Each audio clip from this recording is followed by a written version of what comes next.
Jayansari, host kondang. Ini kali pertama MGI Podcast untuk kali pertamanya. Kalau ada salah kata mohon maaf. Sekarang sini saya bersama dua narasumber. Yang pertama nanti kenalan sendiri ya Bang ya.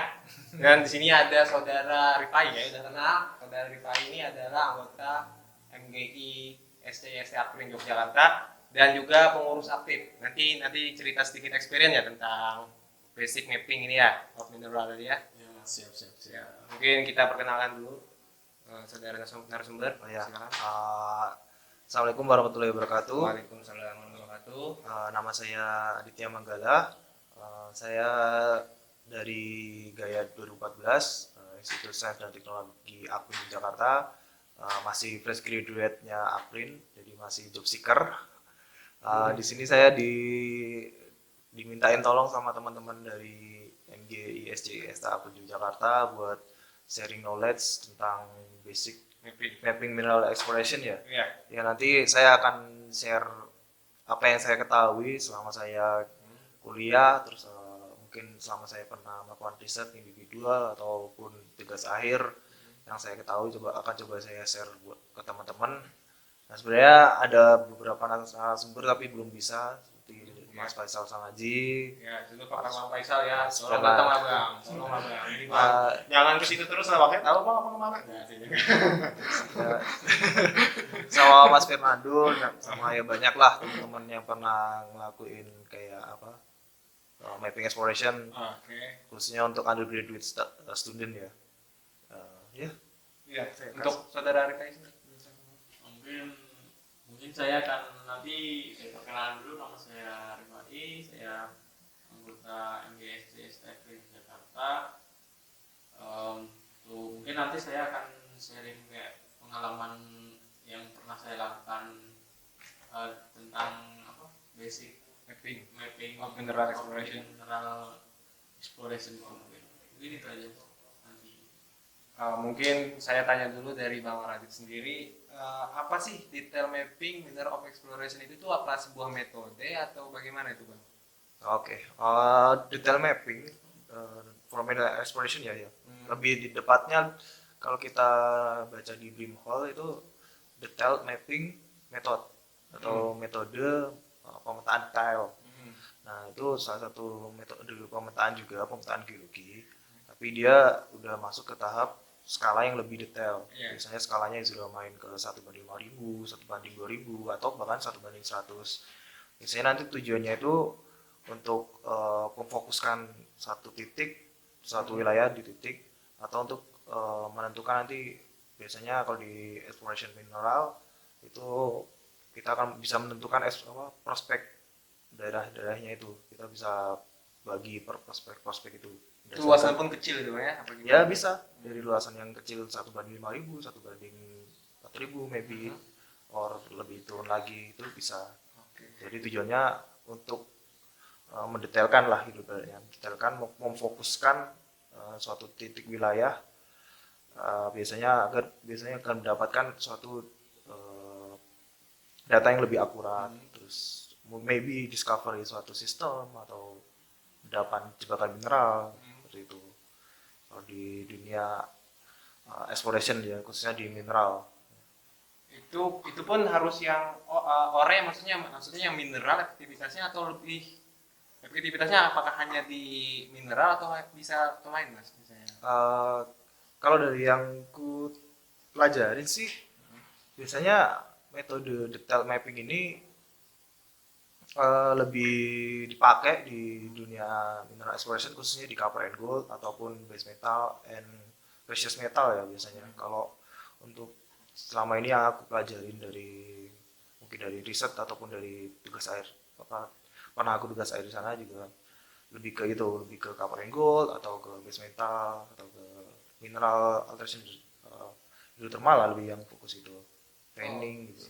Kalau secara teknis sendiri Mas, kan tadi itu banyak masalah mapping. Saya pernah dengar ini tentang anaconda mapping gitu Mas, yang susur sungai itu. Yeah. Itu apakah sama dengan detail mapping of mineral exploration itu? Apakah ini salah satu teknisnya atau bagaimana? Itu bisa dijelaskan sedikit mungkin? Oh ya, kalau di exploration mineral sering kalau udah masuk ke detail mapping method itu kita udah biasanya bilang di anaconda aja. Ini Itu yang salah buat satu Anaconda. teknis itu ya? Metode Banyak lagi. metode cuman kayak ibaratnya Anaconda itu kalau di Bring Hall jelasnya itu sebenarnya itu dari apa ya, dilakukan pernah Anaconda mapping method itu dilakukan di suatu pelambangan di Kanada namanya Anaconda Company namanya. Nah, itu dilakukan untuk mendetailkan suatu titik itu. Untuk tujuannya untuk apa, untuk detail mineral exploration, untuk penambahan data. Itu awalnya untuk digunakan untuk mineral apa itu? Atau Eh, bahan galian apa? Copper and gold kalau nggak salah, Oh, porphyry kalau nggak salah ya, kalau aku baca. Selanjutnya, Mas. Intinya untuk dia menambah data lebih akurat. Nah itu ya dia yang melakukan pertama kali itu kalau nggak salah di si David Brunton yang kita kompasnya kita pakai sekarang itu. Iya, benar. Nah itu di tahun 1890 kalau nggak salah. Iya. Nah itu udah lama banget dan masih digunakan sampai sekarang. Ya, tujuannya untuk itulah. Jadi sebenarnya sama aja kalau di exploration mineral kalau kita udah masuk ke detail mapping metode udah masuk ke tahap detail mapping itu kita istilahnya biasanya nyebutnya Anaconda. Dan untuk Anaconda sendiri kalau yang pertama kali dilakukan itu mah dilakukan di underground. Oh, tubing. bawah tanah nih ya. Ya underground mine-nya itu apa block cave-nya itu kalau dari Brim Hall. Dan seiring berjalannya waktu dikembangkan biasanya karena dia kan perlu singkapan yang bagus ya. Yang fresh gitu ya. Fresh ataupun bisa untuk dilakukan pengukuran. Nah, seiring berjalannya waktu sampai ke sudah 1 abad toh 18 ke 2000 hampir 1 abad lebih itu udah dikembangin, ada yang di sungai, ada yang di tebing, ada yang bahkan di dinding pit dan lain sebagainya. Yang penting dia terekspos itunya, outcropnya atau tempat yang mau kita mappingin. Tadi dikatakan kan Anaconda mapping ini mapping yang detail gitu ya, Mas. Ini yang membedakan mapping biasa dengan mapping Anaconda itu terus apa gitu? Apa aja yang diambil dari bahannya itu, apa aja yang diambil gitu? Dari struktur atau apa gitu, apa yang membedakan sama apa aja yang diambil dari Anaconda mapping ini? Oke. Kalau untuk geological mapping yang biasa itu kan kita relatif kayak mapping random lah, kita punya lintasan sendiri, lintasan terbuka sama tertutup ya kalau di basic mapping. Terbuka, tertutup gitu ya. Sebenarnya sama aja juga, tapi alat yang digunakan itu berbeda. Kalau kita mungkin jalannya random ya. Nah kalau kita Anaconda mapping atau detail mapping, kita udah pakai yang namanya nanti pengukuran detail kayak rentangan tali, kita ukur. Kalau mungkin teman-teman pernah kuliah di kuliah lapangan 1 ya, itu kan kita bukan bikin kompas langkah kita ukur. Atau lebih simpelnya kita ngelakuin measure section. Oh, MS nih ya. MS itu ini stratigraphy nih ya. Lebih ya ekuivalen lah. Metodenya atau teknisnya sama Anaconda mapping. Cuman yang data yang diambil lebih detail. Apa aja itu bisa disebutkan, Mas? Ya, jadi kita melakukan rentang tali dalam satu outcrop, mungkin maybe satu rentangan tali ada beberapa outcrop, itu kita deskripsi. Mungkin ada yang mau dengan Mas gambar? Boleh. Gambar. Siap. Mungkin di sana ya, kameramen bagaimana? Bisa kelihatan? Oh, bisa ya? Siap. Gambar nih. Nah, ini gambarnya ada warna biru juga, Mas. Maaf. Ini untuk Anaconda mapping ya. Aduh, tulisannya jelek lah. Enggak apa-apa ya. Ini teknis untuk Anaconda mapping ya, Mas ya? Detail mapping khususnya untuk Anaconda. Mungkin gambarannya kalau dia sama aja kayak MS atau kita ukur lah. Siap. Jadi sederhana aja sebenarnya. Cuman dia cuma kesulitannya ya cuma tingkat pengambilan datanya. Datanya lebih banyak. Jadi misalnya ini dalam kita sebagai seorang geologisnya udah melakukan pemetaan mulai dari yang regional sampai detail lah. Pas sudah masuk detail, kita misalnya dalam mapping ini kita nemu beberapa litologi di sini, beberapa potensi alterasi mineralisasi atau ore depositnya, dapat mineralnya. Nah kita punya fokus area di sini, ada sesuatu yang menarik. Nah ini yang kita akan lakukan untuk detail Anaconda. Oke. Nah pada saat itu kita nanti juga melakukan pemilihan jalurnya mau mana aja. Mungkin di sini ada sungai dan di sini banyak fresh outcropnya, ya kita coba ambil di sini. Nah kita melakukan nanti mulai dari rentangan itu, melakukan rentangan tali itu sepanjang yang kita butuhkan. Tunggu, sesuatu yang istimewa itu apakah harus bersifat ekonomis, Mas?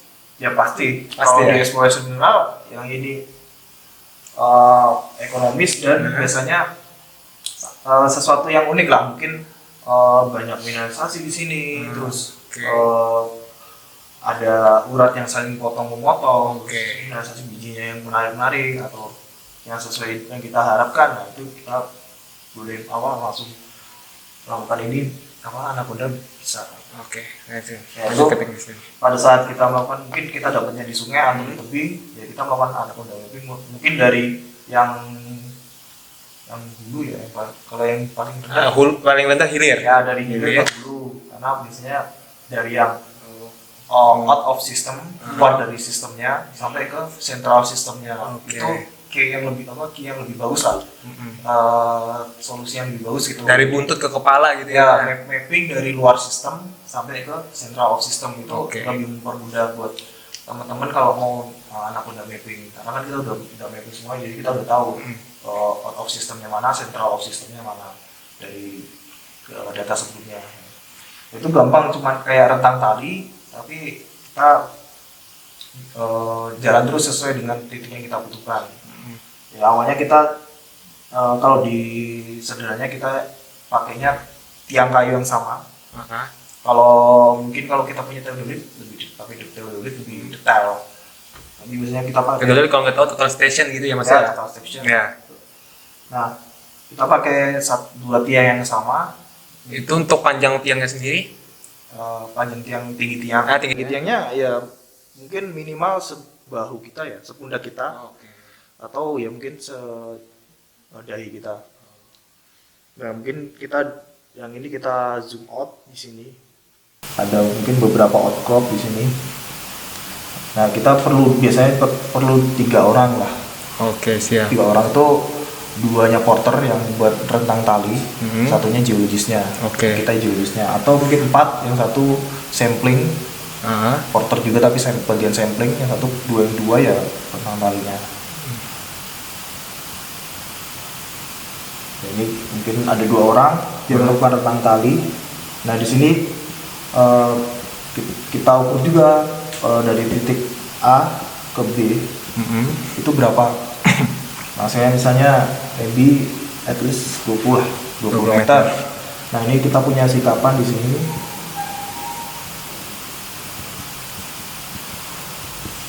Secara pandangan luar kita maybe punya 2 outcrop yang saling kontak satu sama lain. Nah di sini yang kita catat pertama kali ya beberapa parameternya paling enggak 3 atau 5 lah. 3 atau 5. Pertama litologi, parameter ya batuannya ya. Pasti litologi karena kita geologi kalau mapping. Tetap litologi jangan lupa. Jelas. Kemudian baru kita collecting data kayak alteration-nya. Ini agak-agak berat ya alterasi ini Bang ya. Harus kuat di alterasi berarti ya anaconda mapping ini. Ya kalau emang mainnya ke Copper Gold ya gak akan jauh dari inilah. Iya. Ya benar tuh. Maybe kalau udah alteration-nya kita bisa, kalau mungkin ada di sini ada veining atau urat-urat. Ya kita ini mineralisasinya apa? Mineralisasinya. Jadi litologi mungkin jenis litologi, terus kalau misalnya batuan banyak tuh kayak struktur, terus tekstur ya petrologi lah. Petrologi, terus alterasi ya tipe alterasi, intensitas alterasi, terus kayak apa? Mineral alterasinya, mineralnya, kemudian masuk ke mineralisasinya apakah ada mineralisasi di sini, mungkin apa mineralisasi tembaga, terpokeret dan sebagainya. Dan jangan lupa dilihat style dari alteration-nya, style dari mineralisasinya, apakah dia diseminasi atau terfokus pada vein.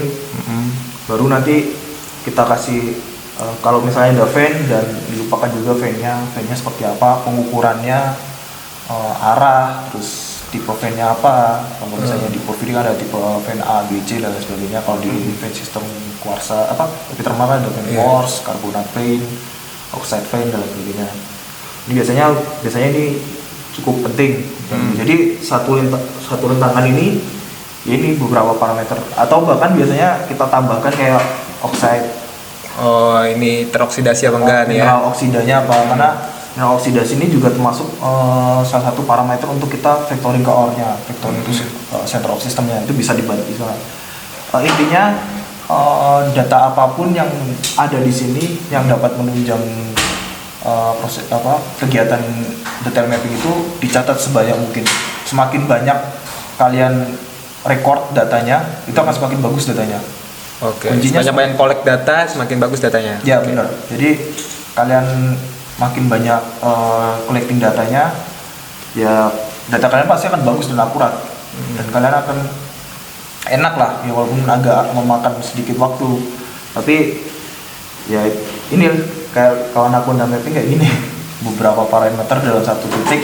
Mungkin nanti kalau kita pindah ke titik lainnya, nyambung ke titik C, itu juga sama juga. Jadi kita ambil ini lagi kan? Ini lagi terus kalau misalnya ada dua litologi, batas kontaknya di meter berapa, itu sangat detail sekali. Batas kontak berapa, terus filenya ada di titik berapa, maksud saya di panjang berapa, meter berapa. Nah, itu sebenarnya teknisnya sama simple aja kayak MS, measure section ataupun pas kita ukur. Tapi data yang kita record itu lebih lengkap daripada mungkin MS atau kita ukur. Untuk ininya sendiri mas, lintasannya sendiri apakah harus di sungai itu? Nggak harus. Nggak harus ya? Selagi ada outcrop yang memang fresh dan memang punya kayak sesuatu yang kalau kita bilang tuh anomali di situ, kayak mungkin mineralisasinya rame atau alterasinya unik, bervariasi, itu kita boleh. Kenapa orang selalu mengidentikan harus di sungai gitu? Kenapa ya biasanya mas? Ya kalau kita belajar dari basic geologikal, sungai kan merupakan daerah yang menggerus ya, erosinya cukup tinggi, berlanjut ya dia. Jadi kan otomatis singkapan yang di bawah kan terbuka kan, terekspos kan, ya itu bisa sungai ataupun tebing kan bisa dia akibat longsoran, hujan segala macam. Atau mungkin kalau kita punya tunnel, lubang galian tambang rakyat itu bisa aja. Tapi ya safety-nya harus diperhatikan. Atau mungkin tambang yang udah pernah produksi kayak mungkin tadi contohnya kayak di Kanada itu juga bisa Anaconda. Ini untuk arah azimut sendiri, kedudukan batuan ini harus diambil juga atau gimana? Pastinya harus dikedudukan karena nanti kita akan plotting titiknya ini di GIS-nya atau di software. Oh, ada lagi software gitu Ya ya? kita titik ini kita pertama datanya ini kita masukkan ke database. Kita record lagi karena untuk data karena biar dari data lapangan kan kita masih rancu, kita strukturkan lagi datanya di database Excel, kemudian nanti ya titik-titik pengukurannya ini kita masukkan di aplikasi GIS-nya. Artinya setiap titik koordinatnya diambil gitu ya? Ya, dan di sini biasanya kita cuma memakai GPS cuma satu kali, satu titik biasanya. Oh, titik ikat ya istilahnya ya? Titik ikatnya mungkin kita punya coupling di sini, kita ada bukan lain? Ada. Nah, ada sungai di sini dan kebetulan sungainya ini adalah fokus area kita. Kita mulai dari sini. Nah, titik awalnya ini yang kita pakai GPS. Seterusnya biasanya kita pakai ini arah azimut, panjang sama slope biasanya. Nah, nanti dari 3 angka itu kita nanti dimasukkan ke Excel untuk kita tabulasi. Kita masukkan ke tabulasi nanti untuk menghasilkan angka koordinat x, y, z. X untuk koordinatnya, z untuk elevasinya. Ketinggian nanti ya di plotting aja. Nanti akan menjadi hasilnya titik. Nah, dari titik-titik ini kita gambarkan kembali yang ada di buku lapangan kita. Karena di buku lapangan kita udah gambar juga kayak model lintasannya. Mungkin ini di sungai, terus ini ada outcropnya seperti apa, terus fan-nya seperti apa. Dalam paling nggak 3 parameter itu terrecord dalam satu titik. Itu kompleksitasnya. Seperti itu. Nanti untuk apa masukkan ke GIS, software GIS, karena nanti untuk data berikutnya lah, untuk blueprintnya lah. Tapi yang ini, yang data lapangan itu jadi fact mapnya, factual mapnya. Yang ini nanti kayak backupannya lah, agar lebih rapi lah untuk di penjelasan di presentasi segala macam. Software GIS-nya itu tuh apa aja tuh Mas yang bisa tuh? Kayak Ya. yang penting bisa masukin koordinat gitu Ya, penting bisa masukin koordinat bebas lah untuk software GIS-nya, tergantung dari teman-teman. Misalkan di kuliah global mapper gitu-gitu Ya, expertise di mana. Ya, yang penting intinya titik-titik itu jangan sampai hilang lah, karena nanti kan itu tetap diplotting di sini sama. ArcGIS mungkin ya gitu ya Mas. Ya, bisa. Ini sebut merek gitu. Nggak boleh. Mohon maaf. ArcGIS tipe A nggak boleh lagi. Mohon maaf. 2 kali. Ya, maybe kayak gitu sih. At least cuman seperti ini aja Anaconda mapping tuh. Jadi teman-teman lebih ditekankan untuk belajar basic ke lithology, alteration, accession, fanning, oxide mungkin maybe, atau magnetism suatu batuan. Kalau kita main fokusnya ke porphyry system, kita bisa tambahkan tingkat kemagnetan batuan. Segala sesuatu yang menunjang lah itu kita masukkan sebanyak mungkin lah, untuk karena nanti lebih informatif juga isinya.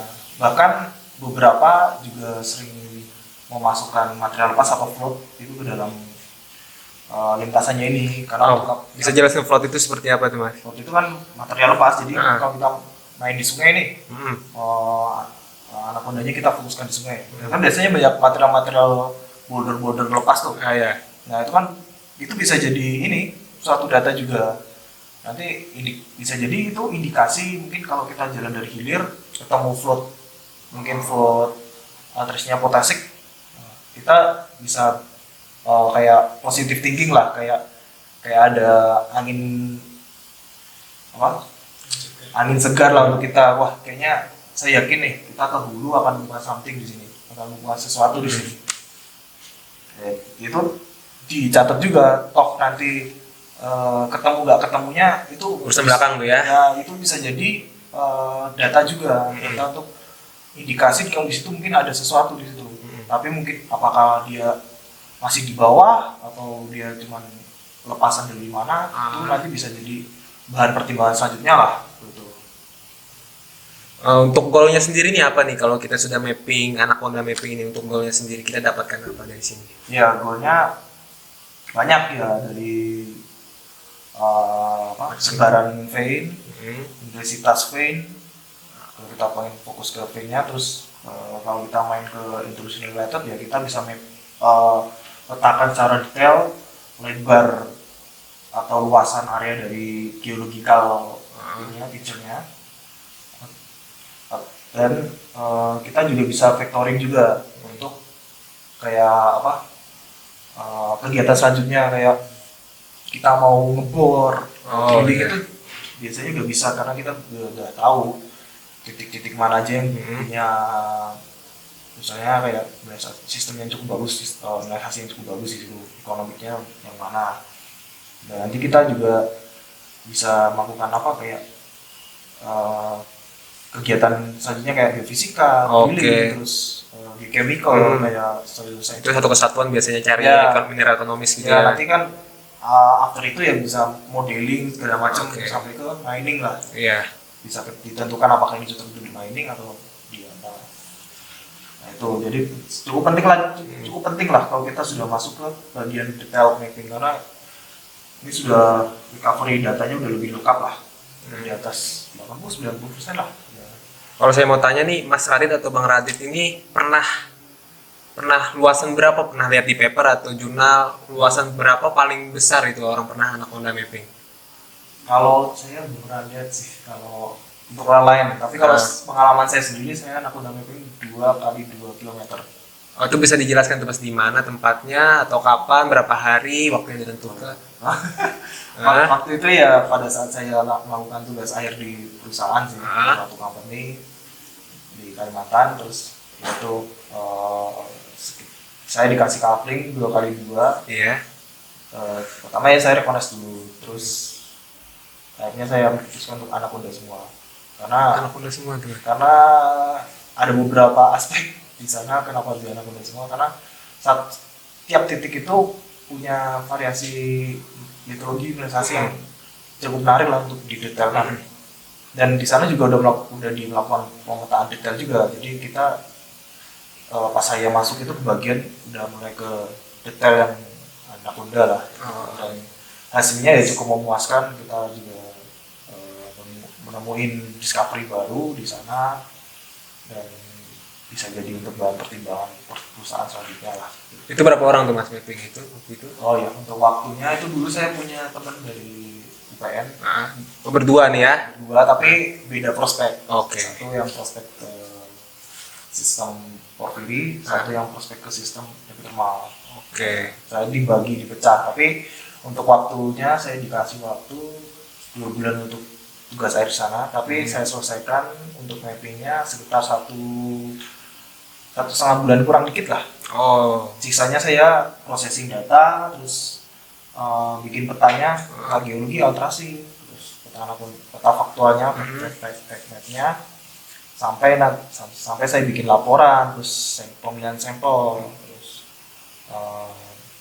sampai ke rekomendasi lah ini akan seperti apa, gitu. Evaluasi. Mungkin untuk kendala mungkin kan namanya juga metode ya, pasti ada kekurangannya Mas ya. Untuk validasi keakuratan datanya sendiri ini bagaimana nih? Si anaconda mapping ini. Kalau untuk validasi saya nggak mau mempermasalahkan sih, cuman kalau mungkin kendala banyak di kendala faktor medan, faktor cuaca, karena yang namanya waktu tugas air kan kita dituntut untuk bekerja terus lah ya. Ya kita belajar untuk rasanya gimana jadi exploration geologist di suatu lapangan di hutan, dilepas di hutan, terus harus berangkat dari pagi sampai sore. Sorenya lagi kita setelah makan malam itu kita harus kerja lagi. Terus selama 2 bulan tuh kayak gitu, terus ya kita kendalanya ya mungkin di medan, terus waktu ya mungkin karena waktu itu juga pas musim hujan. Jadi mau nggak mau ya udah kalau hujan yo hajar aja, kalau kita hajar sampai kita kan ada waktu itu banyak kan lainnya itu di sungai, sampai sungainya mulap pun ya kami hajar. HP renang itu ya nggak apa-apa, ya wes. Ya itu exploration geologist, tapi kalau kamu dapat salary-nya buat ganti lah. Kencang ya. Mungkin kendalanya apa lagi tuh, outcropnya yang nggak nampak mungkin? Outcrop alhamdulillah sih nampak, cuman satu sih yang ini pusing pak. Apa tuh? Ininya lah, kita recognize sejarahnya dan lain sebagainya lah. Kita ini siapa duluan ya, ini yang motong siapa duluan ya, sistem ini duluan apa sistem itu duluan. Nah itu pusing setengah mati pak. Kadang pernah saya satu titik itu sampai 1,5 jam itu waktu itu masuk ke sistem porfirinya. Jadi fan-nya itu densitas 1/10 lah. Mungkin banyak yang nggak tahu porfiri sama epithermal itu, bisa dijelaskan dikit lah. Aduh, ya itu nanti kayaknya next time deh. Next time ya, bisa. Deh. Catat ya Pak, catat. Waktunya kayaknya nggak tepat ya. Mungkin Pak. Pokoknya kita tangkap dulu ya, porfiri sama epithermal beda ya. Ya mungkin sistem, yang satu sistem intrusion, yang satu sistemnya vein system gitu. Ya intinya kesulitannya yaitu kayak kita kan juga ngambil data itu juga berpikir ya. Ya capek di pikiran, capek di dengkul juga. Ya itu kendalanya cuma itu. Cuman kayaknya itu bukan kendala sih, kayak apa ya? Ya itu kita sebagai geoscientist atau exploration geologist ya kayak gitu kerjaannya. Jadi teman-teman juga nggak akan kaget lah kalau udah masuk ke hutan segala macam, pasti nggak akan kaget, di enjoy aja itu kan. Ya yang itu ya cuman pusing aja, kayak misalnya kita dapat lokasi yang kompleks, ukur fan satu-satu, fan LED semua isinya lagi ya. Fan LED, mineralisasi, potong-potong. Bisa dijelaskan sedikit? Fan yang kecil, fan yang kurang dari 1 cm. Fan tin. Salah ya, salah. Tin kan tipis. LED. Oh, LED ya. LED ya, maaf. Ya pokoknya itulah, kayak kita juga mikir ini siapa duluan. Dan nanti pas kita pulang ke base camp, kita tetap itu ke bawah lagi, kayak kita diskusin ke mentor kita, Pak saya nemu ini, Mas saya nemu yang ini, kita samain konsep lah, kayak konsepnya seperti ini, tektoniknya tuh kayak gini loh, gini, berarti kan ini yang duluan atau ini yang duluan. Nah itu tetap kita harus otaknya dikuras terus ya. Tapi ya hasilnya enggak. Tapi pasti menyenangkan ya kalau di lapangan itu, apa? Ya senang. Katanya Mas Ripai pernah ini ya ikut mapping Anaconda mapping mungkin bisa dijelaskan experience-nya di mana tempatnya, berapa lama, berapa orang yang ikut, bisa dijelaskan Mas? Dari cerita Mas Radit yang Panjang. berat, Iya. Aduh, cuma ke saya lagi kan. itu nggak berat Pak, itu pusing Pak. Mungkin Ripai di sini cuma tumbal ya, pelengkap Cuman sebagai sebagai kemangi. waduh, Enak Mas, kemangi Mas, kasih sambel enak. Kemangi yang ada di lalapan. Waduh. mungkin boleh Mas. Iya. Langsung aja. Langsung aja mungkin. Mungkin kalau dari pengalaman saya pernah ngikut sih, bukan ini ya, cuma ngikut kayak Oh, sambil belajar gitu ya. ya kayak jadi reporter, tapi kita tetap harus Ambil ilmunya. mengambil semuanya Oh, yang iya. bisa kita ambil, ya terutama ilmu gitu. Saya pernah ngikut mapping Anaconda di Ponorogo di Kecamatan Krayun. Krayon Sinchan. Masa. Bukan dong, itu mah di jauh, Iya. di daerah Jawa Timur. Di sana kami bersepuluh, terus dari 10 orang itu kita dibagi 2 tim. Satu tim itu 5 orang.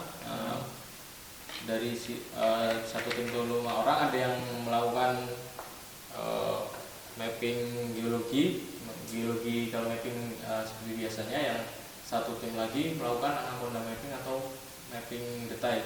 Mungkin untuk pembagiannya tuh setiap harinya kita ganti bergulir. Misalkan tim satu Chance gitu ya, chance. Oh iya. tim satu hari pertama Bergilir beda ya. Ya, Beda, wow.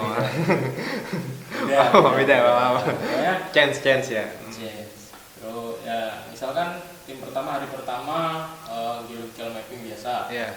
Terus tim pertama nanti hari kedua Anaconda mapping meneruskan sampai mana tim kedua tadi hari pertama selesai finishnya di Sampai mana titiknya mana? ya. Oke, siap. Terus di situlah saya mengerti gimana caranya Anaconda.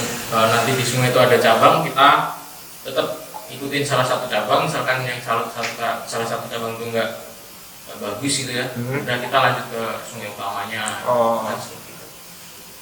Itu dari hilir ke hulu, hulu ke hilir. Ya, jadi kayak cerita Oh, dari Mas buntut lagi, ya, dari buntut ke kepala ya. Berarti Sama. jadi hilir ke hulu ya, ya kan? Dari Iya. Enggak, apa out of system sampai central pokoknya systemnya. sampai atas. Itu terlalu tinggi dari bahasanya Mas Adit kita. Experience Ya, ini. itu yang, tapi itu bahasa yang berat, tapi saya masih Out the system to central system. Gila, Sistem kali. luar sampai ke Sistem pusat sistemnya. pusatnya. Siap, lanjut itu Pak. yang paling bagus. Iya. Bahasanya kan saya newbie. Sebagai tumbal doang Oh, cerita kan. ya nggak apa-apa lah. Terus saya apa ini rumahan pengginan? Enggak bang, abang sini sebagai nggak boleh. Kita yang ngelawak sini Oh, Pak. yang paling gitu, Bi. Waktunya sendiri. Untuk waktunya kita sekitar 1 minggu 7 hari. Minggu berbeda dengan abang ya bang. Abang 1,5 tahun, bulan tadi ya. Ya. Bulan, maaf bang. Ya, 1,5 cuman, bulan. 1 minggu. Bedanya apa tadi? Mungkin di mappingnya Mas Radit kan dia dapat banyak bank system, terus menarik gitu kan. Nah, kalau di Ponorogo mungkin cuman 5 titik atau 10 titik doang yang kita bikin pusing lah ini, yang bikin lama di satu titik itu. Nah, kita ya itu kita dapat cuma satu sungai besar. Ya udah, nah itu sekitar seminggu tuh karena yang bikin cepat tuh mapping biologi sama mapping Anaconda itu kita berjalan seiringan, jadinya cepat. Untuk mapping geologinya sendiri kita kayaknya cuma 3 hari. Oh cepat ya nih bang ya, 3x3 cepat ya bang. Terus untuk mapping Anacondanya kita 2 tim udah selesai mapping geologinya, kita 2 tim langsung nyemplung di sungai, jadi cepet aja gitu. Nah, kita Timnya tukar data. banyak jadi. Ya, Banyak ya bang, abang kan berdua. ya, saya itu cuma 1 tim lah ini. Iya, iya. Kita tadi 2 tim, 5 orang 1 timnya ya. ya sekitar 5 orang. Wih, dan Anaconda mapping ini juga kita di lapangan juga pas ambil data itu juga kita warnain lintasannya. Oh sama kayak biasanya itu ya mas ya kalau mapping. Kalau mungkin lapangan biasa kan kita udah outcrop, ya deskripsi segala macam. litologi itu Kalau anak gunung mapping ya tadi lintasan sungai tadi itu kita gambar litologinya warna apa, mungkin atau enggak simbolnya litologi simbol apa. Yang kita warnain lebih ke kayak gambar alterasi apa, warna alterasinya, terus warna mineralisasinya, terus kondenensasi, terus mungkin oxide, oxide-nya sudah baik itu kita warnain. Nah, itu juga cukup memakan waktu yang lama di situ. mungkin kalau mau belajar sendiri Mas tentang ini referensinya dari mana sih Mas Radit ini? Kalau di aku sih waktu TA di Kalbar itu aku direkomendasi sama mentorku pakai punyanya Pak Rene Gonzales. Itu juga berbahas tentang detail mapping, tapi aku compare sama beberapa paper-paper kayak punyanya Bim Hall, terus mungkin slide presentasi punyanya Pak Steve Darwin itu ada, Batu Hijau, dan punyanya Enaudi itu juga punya, kalau nggak salah 1982 apa ya, itu detail mapping. Ya, dari paper-paper itu ya saya bikin ini lagi karena pada dasarnya Anaconda mapping itu atau detail mapping itu tiap company beda-beda standarnya.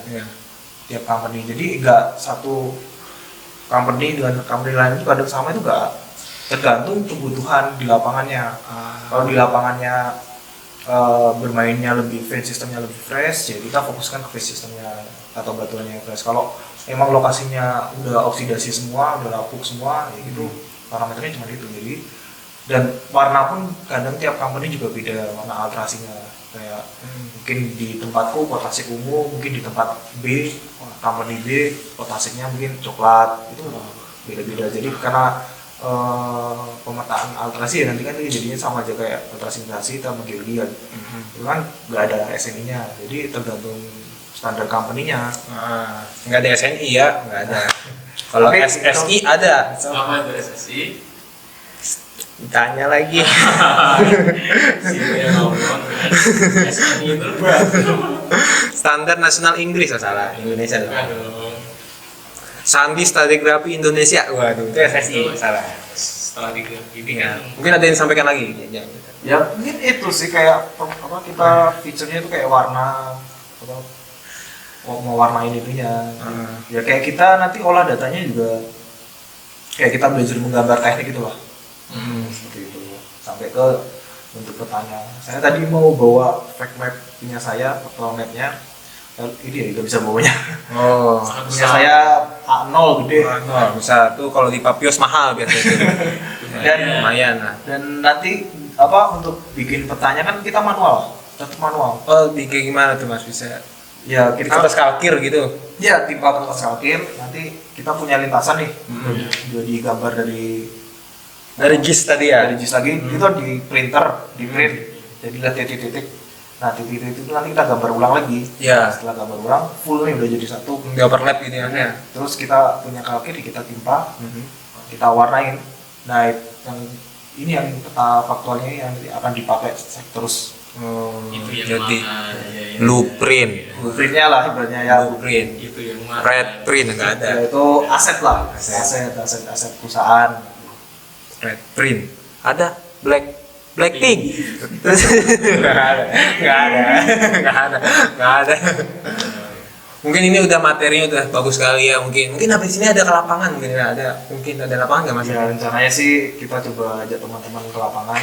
Oh ada nih. Kita praktekin aja kayak jadi orang lapangan kayak gimana lah. Oh iya, pokoknya udah bagus sekali nih. Karena sebenarnya nih Mas Radit kami sudah buat pamflet kan ya di Q&A tadi. Q&A sudah kami sebarkan di MGI, Instagramnya MGI. Mungkin ada pertanyaan di situ, mungkin di kolom Instagram, di kolom komentar atau di DM ya. Iya, benar. Mungkin kita lihat dulu. banyak kayaknya itu kita pilihin aja. Ya, kita pilihin aja, mungkin banyaknya 2 ya. Kan banyak lebih dari 1. Mungkin yang kita tanya 2 atau maksimal 3 lah. Iya, nggak ada Pak, soalnya 2 doang sih. Oh, iya. 2 ada ya. Iya tuh. Mau tanya nih Min. Nah, ini dari Krifik Khairul Fikri, Pak. Kod.piko. Oh di belakang layar ya? Ya. Mau tanya nih Min katanya. Cara terbaik dalam mengidentifikasi struktur di lapangan itu gimana ya? Terima kasih. Cara terbaik dalam mengidentifikasi struktur di lapangan itu gimana ya? Oh, struktur nih. Ya, Aduh. struktur. Oh, jadi struktur. Waduh, struktur nih. ya, aduh. Kurang menguasai ini kayaknya. Ya kan basic mapping. Iya, iya. Mungkin di pikiran dia kan Basic mapping. Nggak tahu anak ular, konda, anak konda. Oke. Ya kalau untuk struktur ya kita samain sama ini ya temanya si detail mapping ya. Iya. Ya ya mungkin kalau untuk identifikasinya tetap pada saat kita di lapangan pas kita ngambil data itu jangan langsung di ini dulu, tetap jangan langsung asal hajar tulis ini dulu. Kita sebelum tulis kita lihat dulu dari titik A ke titik B itu apa aja yang berkembang di situ. Oke. Misalnya kita punya fault di situ, Patahan. ada patahannya kita lihat dulu berapa, ada 2 kah atau ada 1, cukup 1 atau beberapa patahan tapi disusul sama patahan-patahan kecil. Nah itu kita lihat dulu. Terus tetap setelah kita udah identifikasi ya kalau kita main ke kriminalisasi pasti nggak akan jauh yang namanya konsep cross cutting relationship. Ya sesar siapa yang motong sesar siapa, atau sesar ini datang bersamaan atau seperti apa. Nah, kalau kita udah tahu genesisnya secara lapangan field observationnya, ya kita mulai melakukan pengukuran apa yang aja yang dibutuhkan di situ. Kalau misalnya hanya data kekar sirges, ya sudah kita langsung ukur aja sirgesnya. Sirges yang punya struktur A sama struktur B, atau kita punya data silicon set itu lebih bagus ya.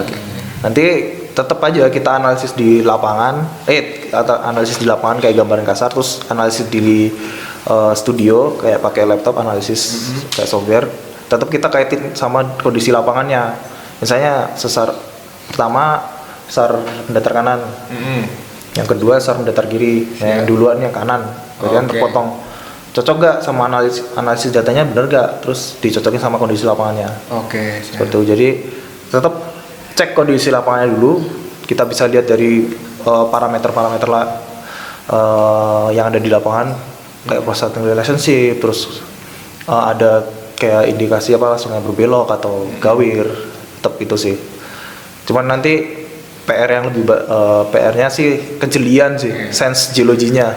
Sense geologi itu cuman bisa didapetin tiap individu beda-beda.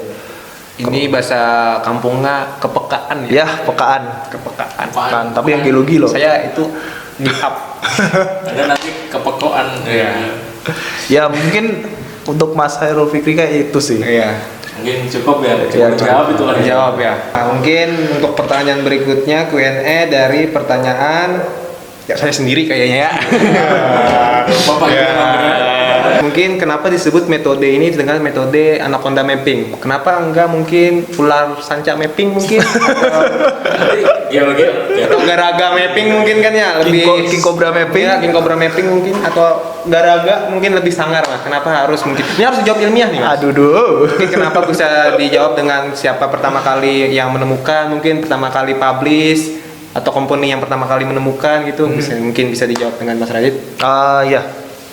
Tadi udah tak jelasin pas materi tadi. Itu kalau anaconda mapping itu kan termasuk dalam tahap detail mapping ya. Detail mapping itu pertama kali dilakukan di Kanada, suatu daerah di Kanada, di tambang, kalau nggak salah tambang emas apa ya, tambang emas apa tembaga. Itu tahun 1890 sampai 1901, yang dimana waktu itu nama company-nya namanya Anaconda, Anaconda Company namanya. Nah itu diterapkan di lubang tambang di underground-nya lah ibaratnya. Nah itu diterapkan di situ dengan metode seperti kayak kita MS. Nah, kita ukur itu.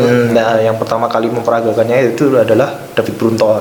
Yang kompasnya kita pakai Ya, tadi. salah satu praktisi di. Nah nanti dia jadi kompas Brunton lah. Ya. Gitu.